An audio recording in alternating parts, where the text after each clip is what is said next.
পৃথিৱীৰ প্ৰথম প্ৰধানমন্ত্ৰীজনৰ নাম কি? Sir Robert Walpole. পৃথিৱীৰ প্ৰথম প্ৰধানমন্ত্ৰীজন কোন দেশৰ নাগৰিক আছিল? গ্ৰেট ব্ৰিটেইনৰ। পৃথিৱীৰ প্ৰথম মহিলা প্ৰধানমন্ত্ৰীগৰাকী কোন আছিল? শ্ৰীমতী চিৰিমাভু বন্দৰনাকে। বিশ্বৰ প্ৰথম মহিলা ৰাষ্ট্ৰপতি কোন আছিল? মাৰিয়া ইজাবেল পেৰুন। কিমান চনত নীল আৰ্মষ্ট্ৰঙে চন্দ্ৰপৃষ্ঠত প্ৰথমবাৰৰ বাবে খোজ দিছিল? 1969 চনৰ 21 জুলাইত। বিশ্বৰ বৃহত্তম বৰফৰ হোটেলখন ক'ত অৱস্থিত? ছুইডেনত। বিশ্বৰ বৃহত্তম ৰেল ষ্টেচনটো কোন দেশত অৱস্থিত? আমেৰিকা যুক্তৰাষ্ট্ৰত। বিশ্বৰ উচ্চতম অট্টালিকাটোৰ নাম কি? বুৰ্জ খালিফা। বিশ্বৰ ভিতৰত কোন ধৰ্মাৱলম্বী লোকৰ সংখ্যা সৰ্বাধিক? খ্ৰীষ্টান ধৰ্মাৱলম্বী। অৰ্থনীতিৰ পিতৃ বুলি কাক আখ্যা দিয়া হয়? আদাম স্মিথক। ইউনেস্কোৰ মুখ্য কাৰ্যালয় ক'ত অৱস্থিত? পেৰিছত। নাছাৰ সম্পূৰ্ণ ৰূপ কি? National aeronautics and space administration. বিশ্বৰ সৰ্বাধিক প্ৰচলিত বাতৰি কাকতখন কি? ইয়োমিউৰি শিম্বুন। বিশ্বৰ উচ্চতম স্থানত অৱস্থিত চহৰখনৰ নাম কি? লা ৰিনকোনাডা, পেৰু। সমুদ্ৰপৃষ্ঠৰ পৰা 16,700 ফুট বা 5,100 মিটাৰ উচ্চতাত অৱস্থিত। কোন দেশে বিশ্বৰ প্ৰথমটো কৃত্ৰিম উপগ্ৰহ মহাকাশত উৎক্ষেপণ কৰিছিল? ৰাছিয়াই। বিশ্বৰ সংৰক্ষণ সূচীত অন্তৰ্ভুক্ত ভাৰতীয় চৰাইবিধৰ নাম কি? শগুন। পৃথিৱীৰ ক্ষুদ্ৰতম মাছটোৰ নাম কি? পেডোচাইপ্ৰিছ প্ৰজেনিটিকা। বিশ্বৰ আটাইতকৈ উচ্চ বৃক্ষডালৰ নাম কি? ইয়াৰ উচ্চতা কিমান? হাইপেৰিয়ন। 115.72 মিটাৰ। কোনখন দেশৰ সংবিধান পৃথিৱীৰ দীৰ্ঘতম সংবিধান?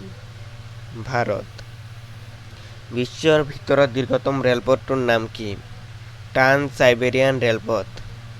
ৰাছিয়াৰ লেনিনগ্ৰাডৰ পৰা ভ্লাদিভষ্টকলৈ মহাকাশলৈ যোৱা প্ৰথম প্ৰাণীটো কি?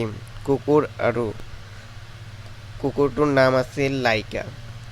স্বামী বিবেকানন্দই অংশগ্ৰহণ কৰা বিশ্বধৰ্ম প্ৰসিদ্ধ সভাখন ক'ত অনুষ্ঠিত হৈছিল? চিকাগোত। ছাৰ্কৰ মুখ্য কাৰ্যালয় ক'ত অৱস্থিত? নেপালৰ কাঠমাণ্ডুত। কোনখন নদীক ইজিপ্তৰ প্ৰহৰী বুলি কোৱা হয়? নীল নদীক। বিশ্বৰ সৰ্বপ্ৰথম ছাতিৰ ব্যৱহাৰ কোনখন দেশে কৰিছিল? চীন দেশে। পৃথিৱীত বিখ্যাত ডিস্কাছ দলিওৱা খেলুৱৈৰ মূৰ্তিটো কোনজন প্ৰখ্যাত ভাস্কৰ্য শিল্পৰ আছিল? প্ৰাচীন গ্ৰীক দেশৰ মাইৰণৰ। আধুনিক ঔষধৰ পিতৃ বুলি কাক কোৱা হয়? হিপোক্ৰেটিছক। পঞ্চশীল নীতিৰ উদ্ভাৱক কোন আছিল? গৌতম বুদ্ধ। পৃথিৱীৰ সৰ্বাধিক জনবসতিপূৰ্ণ চহৰখনৰ নাম কি? টকিঅ'। আটাইতকৈ ব্যস্ত সামুদ্ৰিক পথ কোনটো? উত্তৰ আটলাণ্টা। বিশ্বৰ সৰ্বাধিক সংখ্যক লোকে কোৱা ভাষাটো কি? মাণ্ডাৰিন। মাউণ্ট এভাৰেষ্টত আৰোহণ কৰা প্ৰথম মহিলাগৰাকী কোন? জুনকো টাবেই। ৰাষ্ট্ৰসংঘৰ মুখ্য বিত্তীয় উৎসস্বৰূপ ৰাষ্ট্ৰখনৰ নাম কি? আমেৰিকা যুক্তৰাষ্ট্ৰ। শৰণাৰ্থীসকলৰ লগত জড়িত আন্তৰ্জাতিক সংস্থাটোৰ নাম কি? UNHCR, United Nations High Commission for Refugees. ৰাষ্ট্ৰসংঘ কোন চনত জন্ম হৈছিল? 1945 চনত। ৰাষ্ট্ৰসংঘৰ মুখ্য কাৰ্যালয় ক'ত অৱস্থিত? পেৰিছত। আন্তঃৰাষ্ট্ৰীয় আণৱিক শক্তি সংস্থা কোন চনত স্থাপন কৰা হৈছিল? 1957 চনৰ 25 জুলাইত ৰাষ্ট্ৰসংঘৰ সাধাৰণ সভাৰ প্ৰথম অধিৱেশন ক'ত অনুষ্ঠিত হৈছিল? লণ্ডনত। কোন চনত G15 গঠিত হৈছিল? 1989 চনত। তেল ৰপ্তানি কৰা দেশবোৰে এটা বাণিজ্যিক সংস্থা গঠন কৰিছিল। সংস্থাটোৰ নাম কি? Organisation of petroleum exporting countries. কোনটো আন্তৰ্জাতিক অভিকৰণে এছিয়াৰ উন্নয়নশীল দেশক ঋণ প্ৰদান কৰে? Asian development bank. Amnesty international নামৰ বিশ্বব্যাপ্ত মানৱ অধিকাৰ সংস্থাটোৰ মুখ্য কাৰ্যালয় ক'ত অৱস্থিত? লণ্ডনত। ইণ্টাৰপলৰ মুখ্য কাৰ্যালয় ক'ত অৱস্থিত? লিয়ন, ফ্ৰান্সত। উত্তৰ আটলাণ্টিক চুক্তি সংঘ কেতিয়া গঠন কৰা হৈছিল? 1949 চনত। ৰেড ক্ৰছ সমাজ কিহৰ লগত জড়িত? চিকিৎসা সেৱাৰ লগত। বিশ্বৰ একমাত্ৰ হিন্দু ৰাষ্ট্ৰখনৰ নাম কি? নেপাল। ভাৰতবৰ্ষত অৱস্থিত বিশ্বৰ উচ্চতম হাইড্ৰেল পাৱাৰ প্ৰজেক্টটোৰ নাম কি? ৰহৈটং জলবিদ্যুতিক প্ৰকল্প। বিশ্বৰ বৃহত্তম উট মেলা ৰূপে চিহ্নিত ভাৰতৰ ৰাজস্থানত অনুষ্ঠিত হোৱা বিখ্যাত মেলাখনৰ নাম কি? পুষ্কৰ মেলা।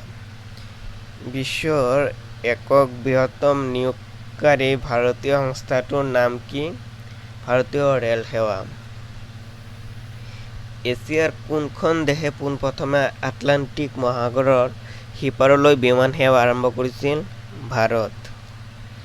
এছিয়াৰ প্ৰথম সম্পন্ন ভূগৰ্ভস্থ প্ৰকল্পটোৰ নাম কি? সঞ্চয় বিদ্যুৎ প্ৰকল্প। ই হিমাচল প্ৰদেশৰ কিমৰ জিলাত অৱস্থিত।